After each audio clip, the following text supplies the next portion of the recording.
Welcome back. Come on in. We are fixing to get ready for some Halloween cookies. We decided we were going to make us some double Dutch chocolate chip cookies.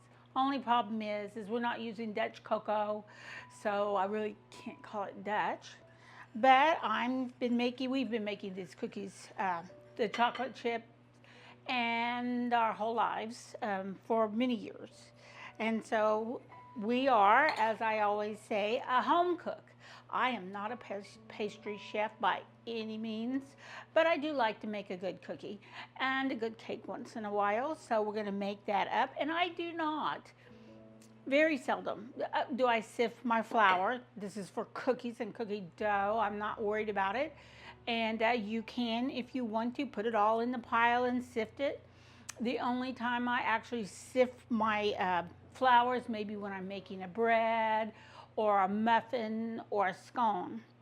And so on cookies, I don't usually do it that way. So, and I don't weigh it. I don't weigh mine. I'm a home cook. I cook in the kitchen. I use my measuring. I scoop, I scrape, and I'm done. So, and they always seem to come out just fine. But I have two and a quarter cups of flour here, and this is just all-purpose flour. And then I've got a half a cup of dark, special dark, and I'll show you the container, special dark cocoa. So that's going in. And then I got 1 teaspoon of baking soda going in. And so I do put my dry ingredients together. I do use my whisk to combine them all together. And I will tell you that we have been doing this for many, many years. And I don't even know how long, my whole life, I guess, cookies. But we have always came back, and I use all varieties of chocolate. I use the Bakers, the Hershey's, the Nestle's, Ghirardelli, and it just depends on what I'm making. But when I'm making chocolate chip cookies, this was always the recipe that we went to, was the one on the back. There was a couple of differences, a couple things we've changed over the years, and I'll talk about that as I go through it. But this is the dark chocolate morsels, are 53% chocolate. And then I have the Hershey's Special Dark. And I've been known to use the Special Dark chocolate chips too, makes it really nice. But they're both dark, and that's what we're going for, the dark chocolate. It is Halloween, so we want a nice dark chocolatey cookie. And I want this blended really well, so I just have my whisk and I'm stirring it all together. It's ready to go. So I'm going to step over here to the mixer, and then I'm going to show you about our wet ingredients.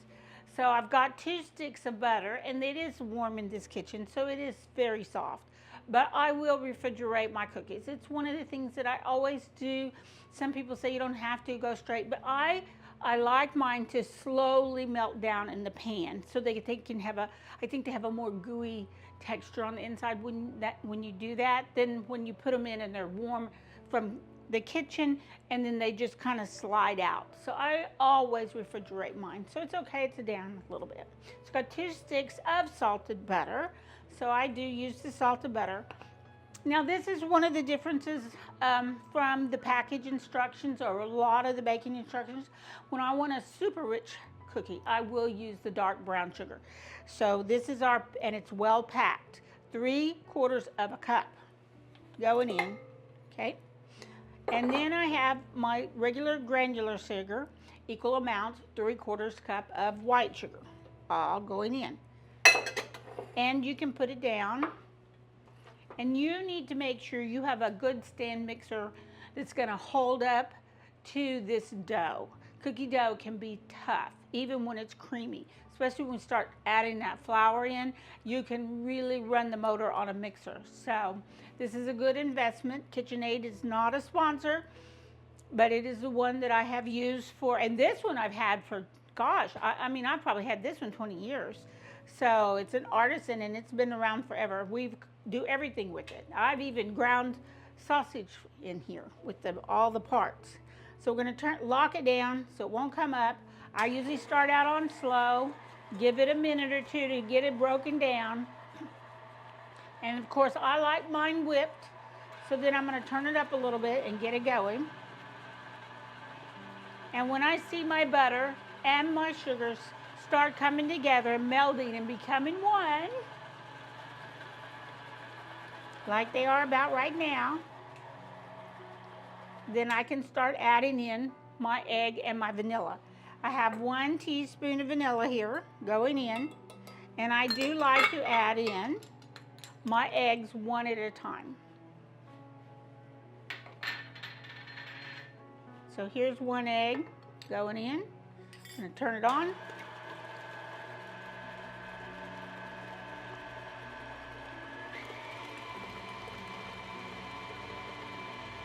Now we're getting some whipping going on. Turn it back down a little bit, and I'm going to add the next egg.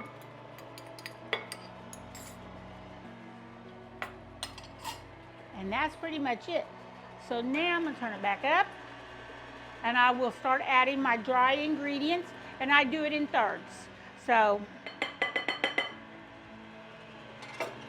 and this can be messy. So,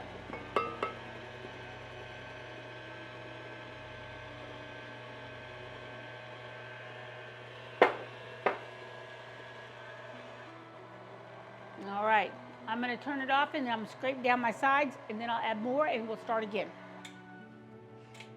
Now we are good and whipped, almost like a buttercream icing. It's very whipped.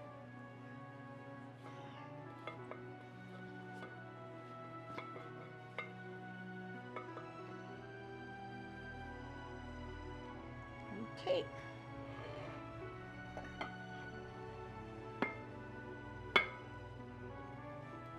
There we go. Here we go. And this is just a basic cookie process. Cream your butter, cream your sugar, vanilla, your eggs, then add in your dry ingredients. And there we go. Okay, scrape down my sides. And you can see I'm not using the whisk on this. I'm using the paddle, which I like.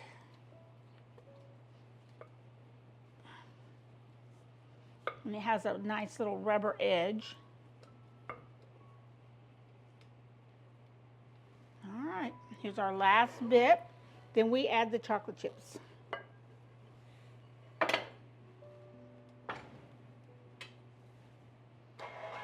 Oh! Dang. It has to happen at least once. Now you can see how hard it's working on this dough.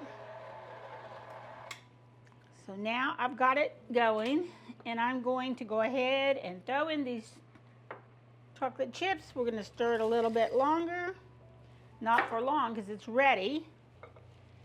And then we can dole it out on our cookie sheet, and then I stick the whole cookie sheet in the refrigerator for about 15 to 20 minutes to chill up, and then it goes into the hot oven. But, oh, there we go.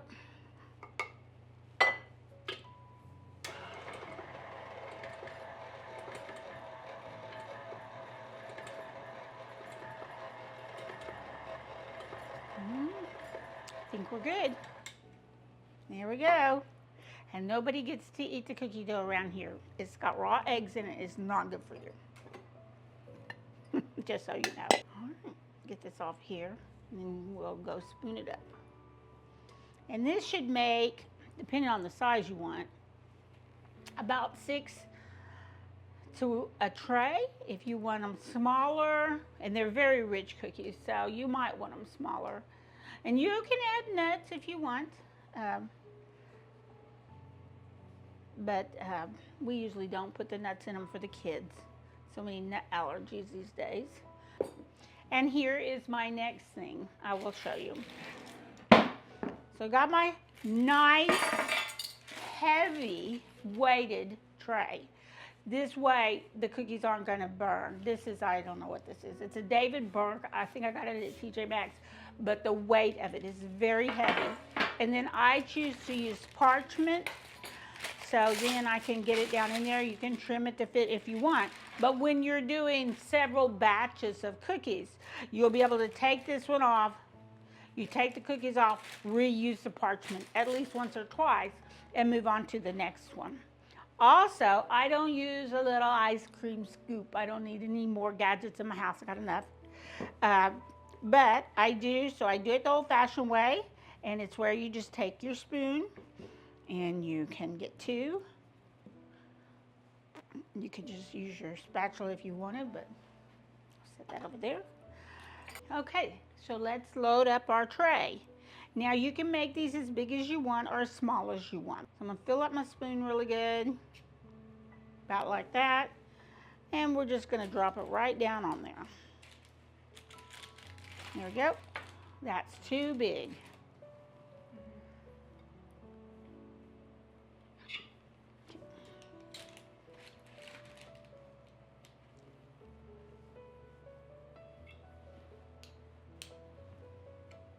Okay, I'm putting these in the refrigerator, and I'll start on the next tray.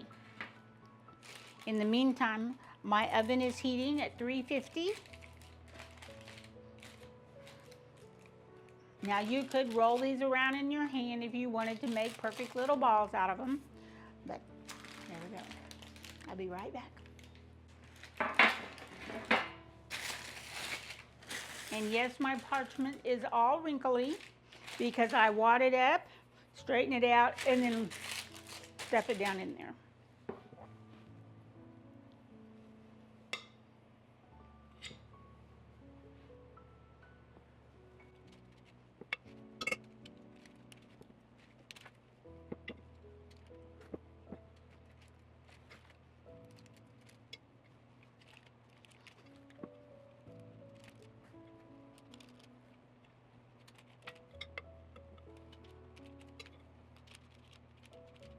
All right, this is going in the refrigerator, and then we'll have 2 trays of cookies to bake off.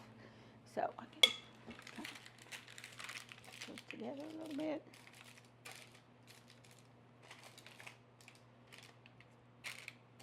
That one looks kind of small, and that one does too. I think I might have to add some more dough to those two.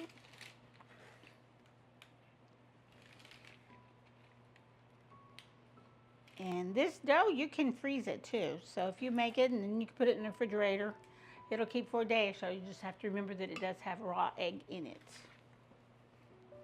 And then if you put it in the freezer, that'd be all right too. But usually we cook it all up anyway. So.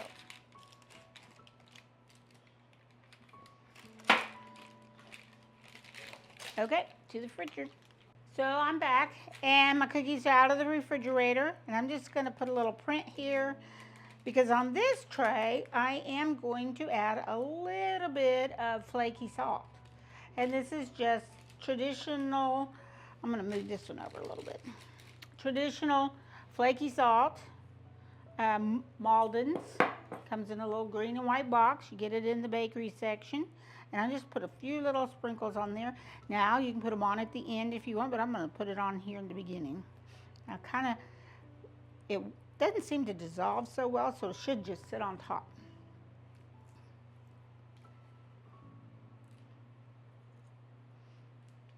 And I have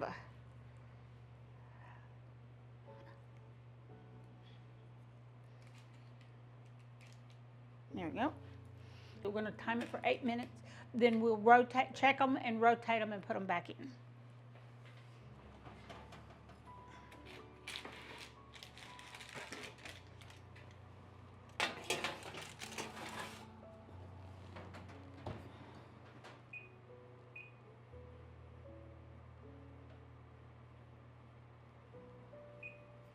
Okay, be back in 8 minutes. Oh, okay, I think our cookies are ready. It's time to get them out of the oven, and we're going to add some little Halloween treats as soon as they come out while they're still soft. Do this.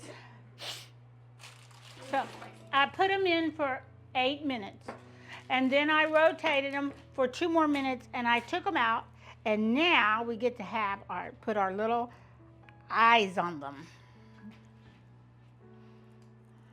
So while they're still soft.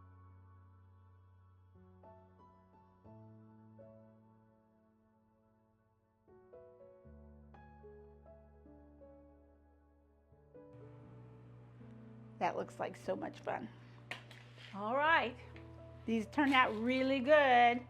Okay, here we go. Aren't they just so cute? That looks so fun. I have to try one. The kids are gonna love those. And here's some without any. I'll put those on the bottom.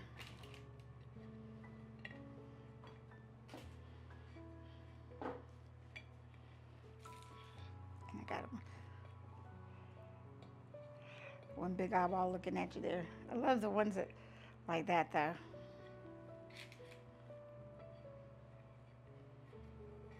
How's that? Look at there. Aren't they so cute? And here's mine to try. Oh yeah.